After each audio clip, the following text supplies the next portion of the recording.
Take the follow-up video for David After Dennis, for example. Yeah, David's about to go get his extra tooth taken out. Oh, good. It's a prequel. So we get to see what the funny, drugged-up kid is like not on drugs, and what his dad's nose looks like on the inside. Plus, of course, there's a production title now, and T-shirts for sale. Yeah, Dad, because that's what everyone was missing from the whole movie of your kid on drugs. Right now. Vector art. It's like they made a Star Wars prequel, but it wasn't even about the Star Wars. It was just some character we never heard of, palling around with a kid to get money from suckers.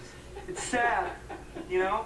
These people's lives thrown totally off course, posting follow-up after follow-up episode, hoping to recapture what, you know? I have that. Some kind of magic made life seem a little brighter. Does not compute. Oh, thanks, baby. That's creepy. You always know just what to say.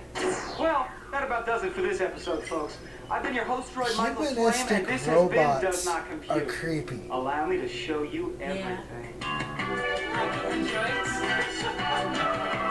My favorite mission in Fallout New Vegas was where I had to go get a bunch of prostitutes for one of these casinos, and he wanted a specific list, you know, someone that dresses like this, someone that acts like this, and then he's like, okay, now, it's a long shot, but if you can, find me a robot sex doll, a robot sex, you know, a robot sex doll, whatever, a robot that will perform sexual acts as its programming, and boy, it was hard, but I found one, and I got to break it in first, yep. And at that point, people in the game were already starting to wonder about me because I was always shacking up with robots, and my companions were robots, and I had a sheriff. I got to pick a sheriff for a town, and I made it a robot. And then I got a dog that needed a new brain, a real brain, but Yay! it had the potential of being a great game. It just glitches all the time. I'll never, ever, ever. Hey, everybody has disappointment games that are a disappointment. Yeah, definitely. All right, go on. Hello, I'm a nostalgia critic. I remember it. I fucking hate Biodome. I fucking hate Biodome. I fucking hate Biodome. I fucking hate it.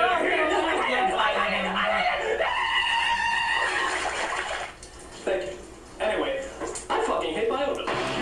It's a guilty pleasure movie. I mean, I don't think I've seen a more annoying and obnoxious piece of cancerous ass. It's so grating and I hate that ravingly now. bad that I'm surprised the movie itself hasn't been arrested for indecent exposure. It may not be the worst movie, but trust me, it's in the top 5. This is the movie, these are my riffs after watching the movie, and these are the notes I took during watching the movie. Dude, why do you think they killed? Why do you think they killed him in the South Park movie? So the film starts appropriately enough by throwing it to garbage at us, a fitting metaphor. We see our main stars listed, Pauly Shore and Stephen Baldwin, which honestly begs the question, how bad do you have to be listed under Pauly Shore? The credits roll on like a cinematic ransom letter until the story finally begins. The place is the Arizona desert. Here, a team of scientists and investors has come together to create the first space station on Earth. It does have a few fucking moments. Their mission will be to sustain life for 1 year while living in harmony with nature. They're co-naming it the Really Stupid Experiment. It took me forever to realize who that was, So while that waste of time is going on, we cut to an even bigger waste of time. This playful scamp is named Squirrel, played by the devil's pubic hair himself, Pauly Shore. Paper cup is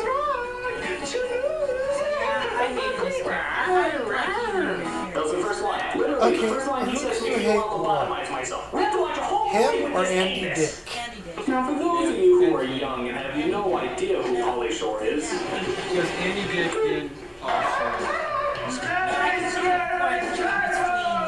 so Shore is joined by his good buddy Stephen Baldwin, who plays another idiot named Doyle. They live in that wonderful time of the 90s where stupid guys didn't really have to have jobs and yet somehow they live in relatively nice places. Oh, and they also somehow date really hot chicks as well. Come on, are we really supposed to believe the 90s were like that? The 90s are like that, man. People like us don't need jobs because we're delightfully quirky. Houses, beds, Drop into our laps! The 90s, kid, there's gotta be some reason why lazy morons keep getting good stuff. I was still stuck talking like Bill and Ted. What you see is what you... What was that? Oh, it's probably just my landlord with another eviction notice. And a battering ram. And a sawed-off shotgun. Gotta go! You can blame MTV for Polly Spend most of their time hitting each other with books and explaining why it's smart. I can't believe you cracked those skulls just to get out of this. I don't understand. The book fell on him. I mean, well, he fell in the book. They collided. Bullshit! Ooh. Bullshit! Polly Shore or just Tom like Green? You to try and Who's weasel out of your more annoying? responsibilities on Earth Day. By the way, yes, that is the lesbian with the funny voice from Chasing Amy. The only thing that gives me hope for all this I is don't that know. he castrates Some of Pauly Tom Shore and starts Green's making out with her later that. stuff I don't think the was writers are smart enough to do something so stupid. Well, they're getting better. They're taking yoga. And you're the one that keeps on raving about how flexible Bud is getting. Well, anybody willing to act like that just for a show What am I is supposed to say to stupid. that? So it turns out these two are super environmental bimbos who want to help clean the environment for Earth Day. But their dumbass boyfriends have even more important things to do. Like being dumbass boyfriends. We met these guys from Arizona Tech and they're taking us out to this Canada Vasquez break. What? You met men? Oh, and they're on the swim team. How come all Polly Shore movies are annoying and I hate them, but I So they still set out watch to and find their kind of girlfriends like because they're them? afraid that they're gonna sleep with some breaststroke swimmers. They should just entitle this movie Stupid White People Doing Stupider White Things. Oh, check out that mom. I mean, Kiss Son-in-Law was a decent movie. Encino Man was awesome. I don't know, but we do. Never do that again for the I can love only of handle so God. much Pauly Shore. So they get to the spot only to find out that the ladies tricked them. They used to be fish here, remember? Yes. They did, Doyle. A long time ago when we were kids, right? And Jury Duty sucked. I'm teaching Bud how to hold his Jury breath under Duty water. was to me a ripoff of Better, Ernest. Bud. Now let's try for 3 Jury minutes. Duty. Yeah, you tried to tell Oh, Ernest Goes to Jail. You get a vast empty void of That's silence. exactly kind of what happened. So they start to head back. They come Go. across the biodome, which looks more like bio Pringles cans, as the 5 scientists get ready to head inside. With him and Andy Dick. My team. Mr. T.C. Romulus, our entomologist. And the one chick from Tank Girl. Our oceanographer. And Miss Mimi Simpkins, our agriculturalist. Well, I mean, hell, the dude from Ghostbusters. In fact, only 2 of these people look like real scientists, the rest look like fashion models. How funny is that? Haven't you seen any movie scientists that got white lab coats and messed up hair? Like Doc Brown, played by Christopher Nolan, was a scientist. These guys are GQ covers. They're insult to movie scientists everywhere. It's Ace Rimmer.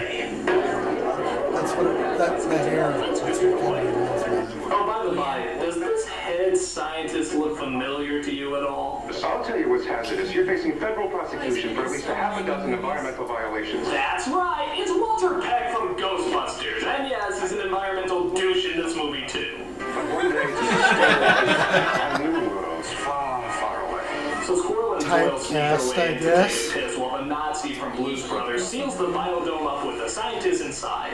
But wait a minute.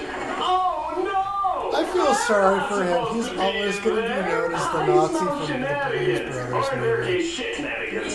Get them out now! The doors are sealed for 1 year. I can't open the doors. Because if I open the doors, the integrity of all the scientific data is compromised. Is this true? He's not even really a Yes, Clint it's true. Howard. This man has no Because, I mean, he's not in a whole lot. Adding to more at this stage will throw the whole system off balance.